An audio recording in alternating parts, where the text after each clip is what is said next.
বন্ধুরা সবাই কেমন আছেন? আশা করি সবাই ভালো আছেন। চলুন আপনাদের আজকে হাতের কাজ দেখাবো। এই যে জিনিসগুলো এনারা নিজে হাতে বানিয়েছে, বানিয়ে রং করছে।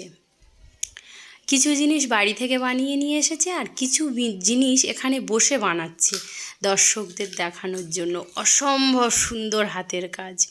এই গণেশ ঠাকুরগুলো দেখুন, এগুলো টুনদড়ির উপর রং করে ওই টুনদড়ি দিয়ে বানাচ্ছে, এনাদের কাছ থেকে শুনলাম। আর ওই যে পাখিটা উনি বানাচ্ছে, ওটাও টুনদড়ি দিয়ে।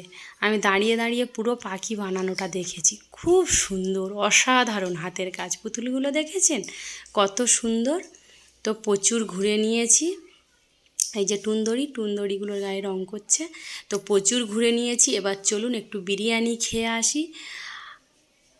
বিরিয়ানি খেতে চলে এলাম ব্যারাকপুরে। আর ব্যারাকপুরে এসেছি বিরিয়ানি খেতে মানে বন্ধুরা সবাই বুঝে গেছেন কোথায় এসেছি। হ্যাঁ, দাদা বৌদিতে এসেছি। লাইনটা দেখুন শুধু, দেখেছেন? এইভাবে লাইন দিয়ে বিরিয়ানি খেতে হয়। তো আমাদের লাইন দেওয়ার সময় নেই, পার্সেলের লাইন আলাদা ছিল, তাই আমরা পার্সেল করে নিয়ে চলে এসেছি। দুটো বিরিয়ানি, চাটনি দিয়েছে আর স্যালাড দিয়েছে।